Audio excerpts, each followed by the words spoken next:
the music has been consistent. Whatever I've been about, it has been consistent. And no matter where they go, they get extraordinary accolades for their performance.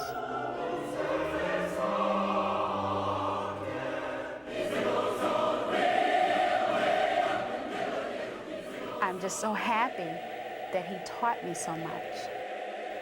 Dr. Carter has very high expectations. He's an excellent motivator. He loves it. I mean, he could direct all day long. I've been with him when we would get in at like 8 o'clock in the morning, and that's what he does all day.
I'll let all my life be music. I don't have to say it. All my life has and will be music.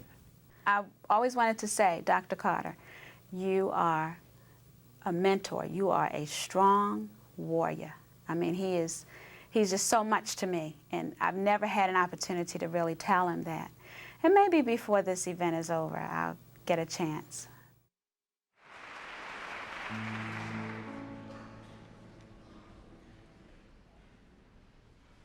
Precious Lord, take my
the darkness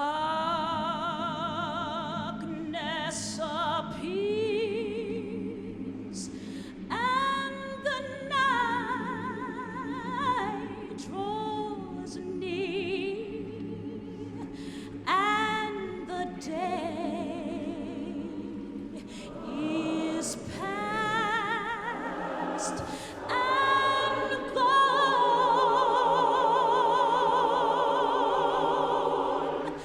At the voice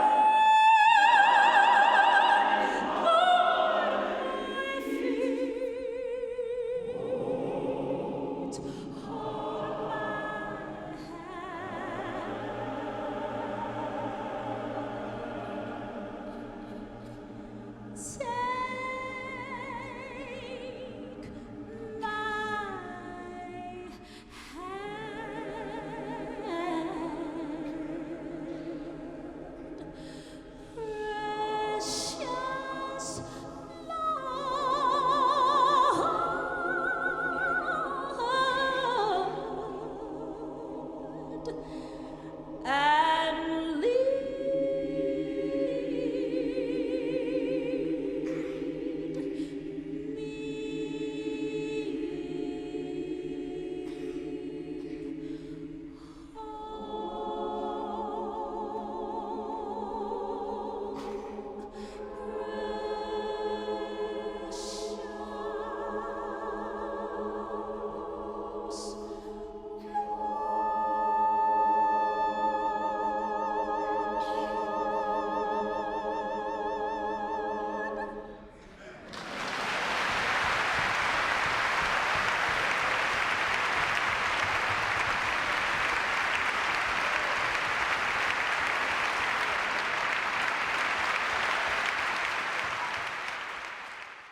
No program, no organization is any better than its leader. Dr. Carter gives that kind of leadership. When it comes to the precision of the choir, when it comes to the discipline of the choir, he is the maestro. He is the master.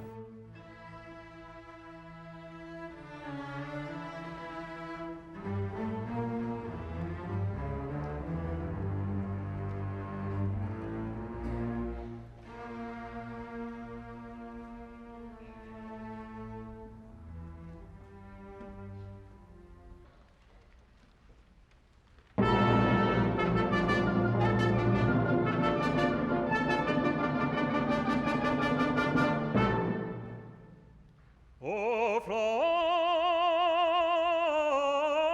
Freunde, nicht diese Töne,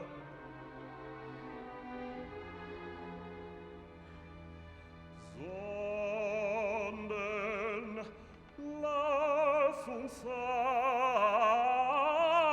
angenehmere anstimmen. Und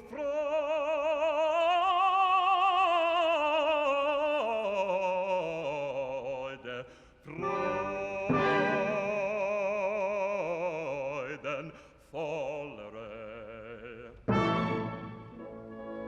Freude, Freude, Freude, Freude, schöne Götterfunken, Tochter aus Elysium, wir betreten Feuerfunken, himmlisch steht dein Heimlichtum, deine Zauber binden wieder, was die Modes tragen kann. Alle Menschen werden müde und ein sanfter Hügel weilt. Deine Zauber binden wieder, was die Modes tragen kann. Alle Menschen werden müde und ein sanfter Hügel weilt.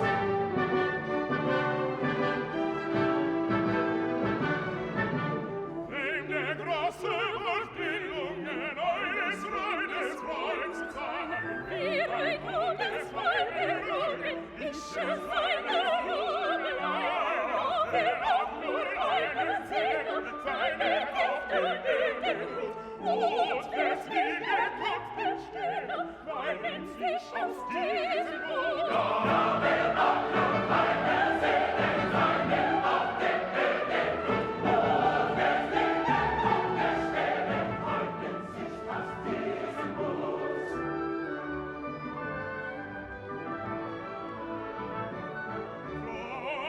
tricken alle Wesen, alle Brüsten in Anton, alle Guten, alle Bösen, folgen ihre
A classical foundation is essential to any artist in music. However, you have to know how to use it. A lot of people sing classical music and then some people sing gospel. One of the things I learned here that you can bridge the gap and basically pull from the different styles to make your own original style. And even when I sing gospel music, I pull from the technique I learned here.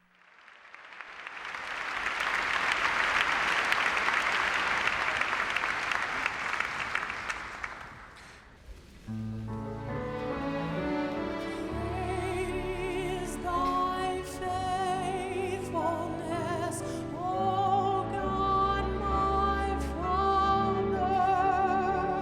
There is no shadow of turning with thee. Thou changest not thy countenance.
Thanks for tuning in for the Morgan Choir, a joyful celebration, part of our HBCU Week celebration on Maryland Public Television. Hi, everybody. I'm Tony Hill. And I'm Donald Holmes. I'll tell you what, there is still plenty more of the Morgan Choir special on the way. Absolutely. And we're also going to be interviewing some former Morgan Choir members, as well as Dr. Eric Conway, the director of the Morgan State University Choir. We'll also get a chance to speak with Dr. Eric Poole, the director of the Howard University Choir. You know, they're some of those choirs, you know. And this is really near and dear to Donald and my heart because we're both alumni of Morgan State.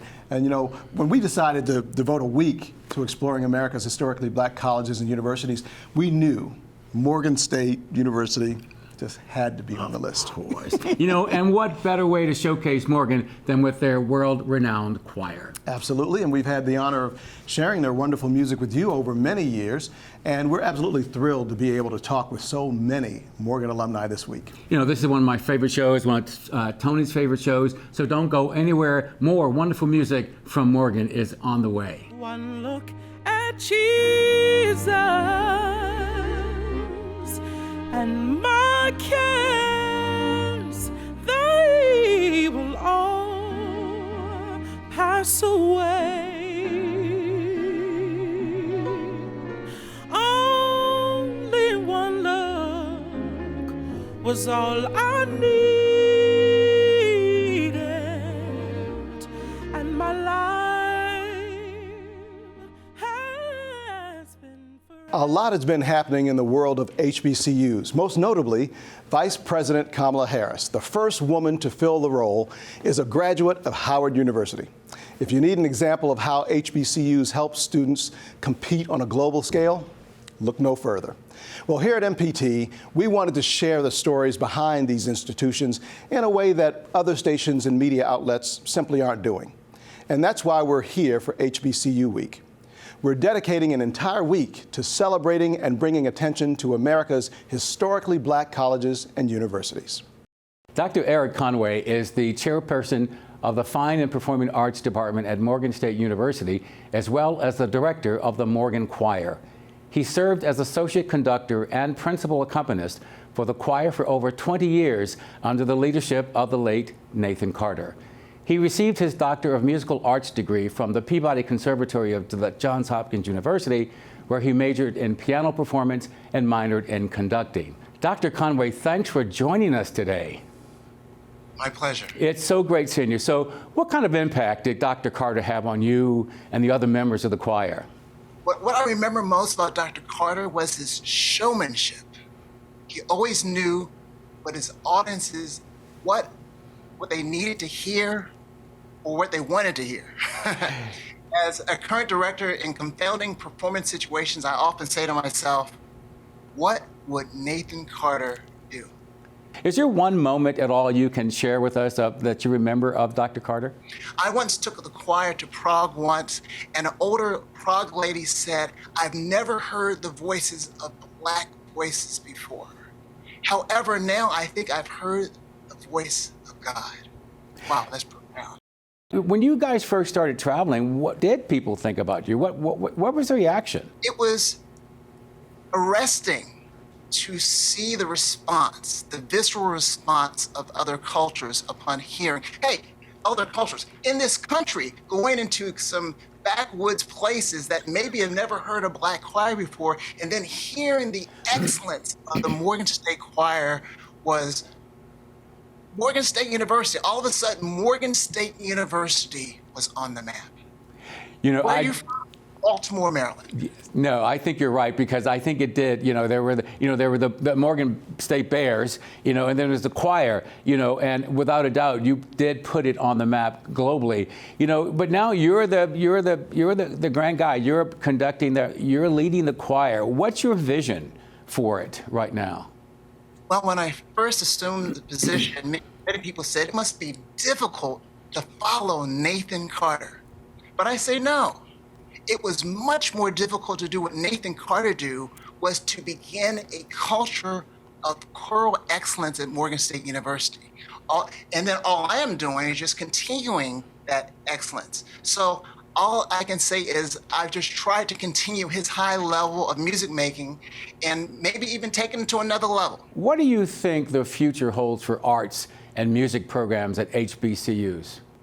Music is such a unique part of Black culture. The church, although not as pervasive as earlier times, is still entrenched in the Black community. Because of these roots, I believe the arts and music will continue to flourish. Not to get too technical, I believe the Black voice has certain overtones which are uniquely appealing. Blacks will continue to flourish in the arts because as more barriers are broken down, HBCUs will be critical in preparing the next generation of artists. Morgan, dare I say, because of the attraction of the choral program, has done exceedingly well for students who chose voice as a performance career. I believe that we currently have Morgan voice majors singing at the Metropolitan Opera in New York City than any other school in the country. And that is a remarkable fact given the size of our program of only about 125 music majors on average. I'd say that anyone interested in pursuing, let me say this public service announcement, interested in pursuing a career in voice at Morgan University could not do any better.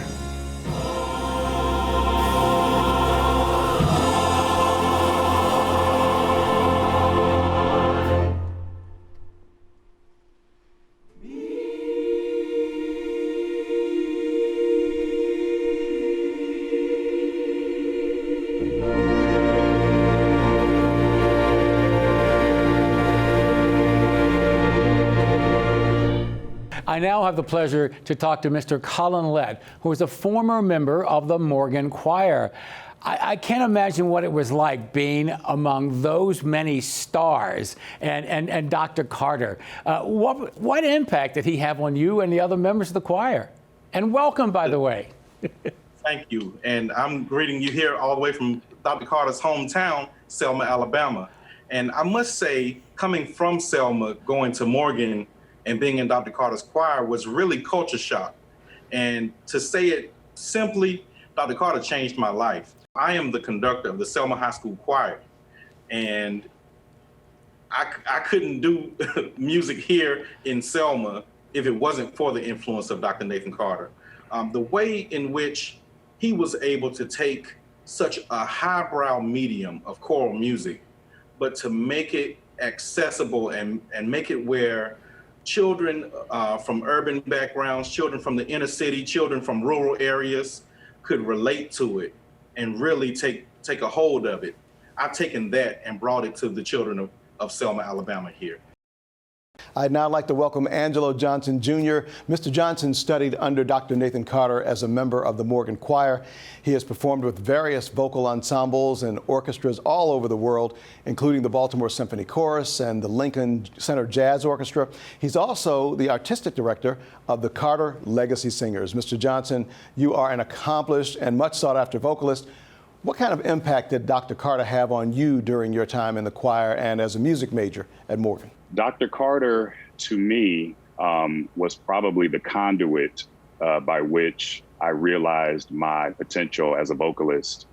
Coming out of high school, I went to the Cleveland School of the Arts from grade 4 to grade 12. And I heard the Morgan Choir when I was in the 11th grade. From the time I heard the choir, my life was altered tremendously. It was my greatest determination to sing in the choir. And Dr. Carter welcomed me with a full scholarship to Morgan. Fantastic, and I can hear the quality of your voice just in your speaking, so you must be an amazing singer. Listen, recently you received permission from Dr. Carter's family to establish the Carter Legacy Singers. It sounds like a really big deal. Why did you decide to launch this group? One of our classmates passed away about 4 years ago, and I was asked by his family to get a group of singers together to sing at his funeral. And so we were rehearsing and practicing for the funeral, and we realized that, you know, there was something special there that we wanted to keep together to honor Dr. Carter by getting a group together and singing for various things. I don't think I expected it to take off the way it did. So can you tell us about the important role of HBCU choirs in representing their universities? With the Morgan Choir, I can say I would have not known that Morgan existed had it not been for the choir. I'm from Cleveland, Ohio. Morgan was not on my radar. So I think that it was the choir that actually brought me to Morgan. And I certainly have pushed the university to lots of people that came from Cleveland as well. So I just think that HBCU choirs traditionally have been important by bringing revenue to the schools and esteem to the schools, like the Morgan Choir has done for Morgan. Hi, I'm Travis Mitchell, Senior Vice President and Chief Content Officer right here at Maryland Public Television. And I'm a proud graduate of Morgan State University. I hope that you're enjoying this tribute to Dr. Carter and tonight's lineup of programming that showcases the rich musical talent of HBCUs, from Howard University's Jazz Ensemble, Afro Blue, to the Morgan Choir, and to the Fisk Jubilee Singers. Now, hundreds of choirs and bands from across the country carry the sounds that echo both the history and hope of an entire community. The uniquely American story of HBCUs can't be told in one night or in one film. So as the head of content here at MPT, I'm asking you to contact us by calling the number on the screen to let us know what additional stories you would like to see about HBCUs. And more importantly, how can we tell them better? Operators are standing by to take your comments, and you can also visit mpt.org/HBCU and fill out a quick survey. We want to hear from you. What you say matters. Let's return for more of the Morgan Choir, A Joyful Celebration. The music in this classic special never fails to impress. It's easy to see how people all over the world know and love the Morgan State University Choir. Thank you for joining us for HBCU Week on MPT.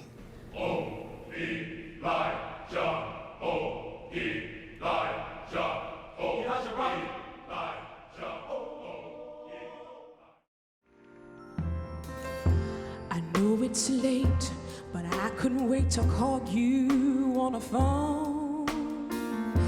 It's been a while since I've been home. All of this is my own choice, since the man upstairs has given me this voice.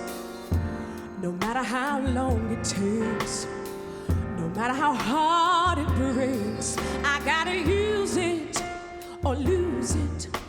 I just can't seem to refuse it. I gotta do what I gotta do. I gotta sing my song. Sing to the hatred and to the love. Sing to that man up above. Sing your tears into a smile, yeah. Sing until I feel this is all worth the while. Sing it high, sing it low.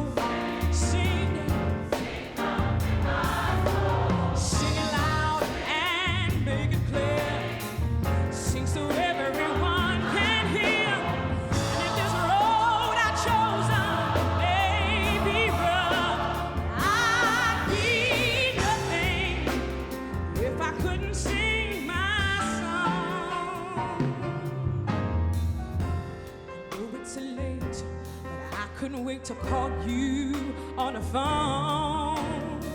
It's been a while since I've been home. All of this is my own choice, since the man upstairs has given me this voice. No matter how long it takes, no matter how hard it breaks, I gotta use it or lose it. I just can't seem to refuse it. I gotta do what I gotta do. I gotta sing my song. Hey, sing it, sing it, Lord. And then you gotta sing it loud and make it clear. Sing so everyone can hear. And if this road I chosen may be rough, I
the sound that saved her wretch like me.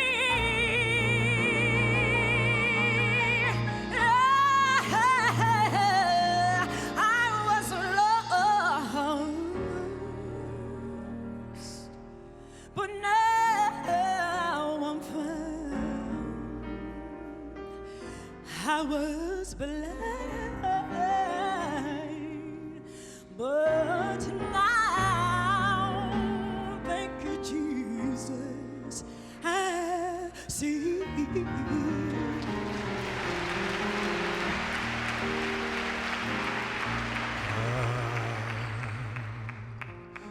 Amazing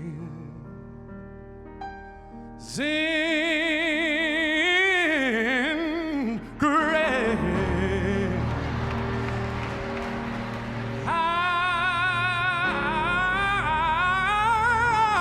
sweet. Oh, can I get a witness in here tonight? The sound. That saved. It saved a little old wretch like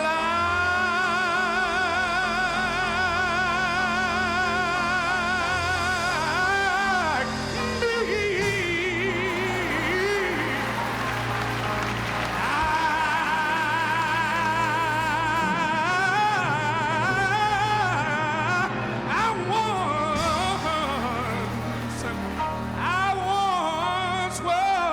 Once was lost. When I was down and out and couldn't see my way, Jesus came along and helped me. Was blind, but now I see.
It's gonna lead,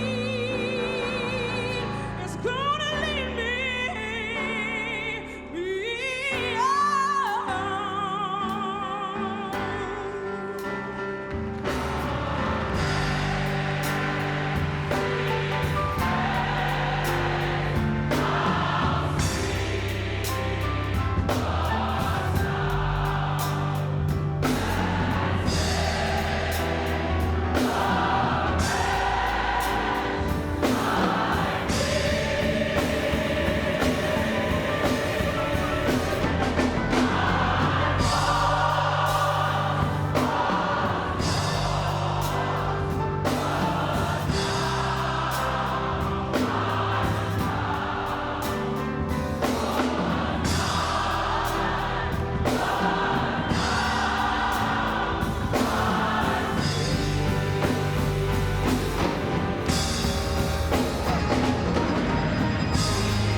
You know, you got to live the song you sing about, if not all the time, at that moment.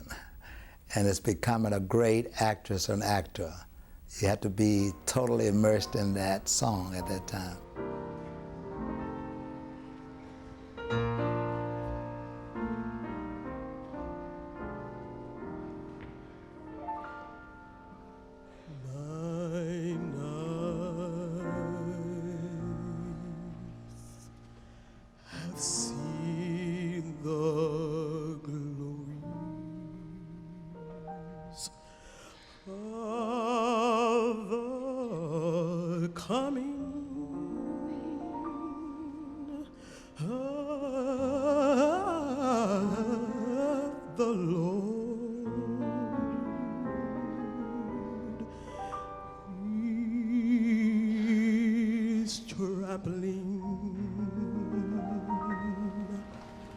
Out of the vintage where the grapes of wrath are stored,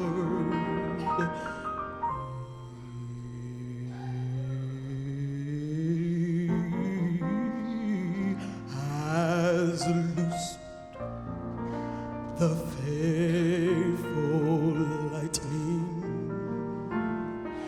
of his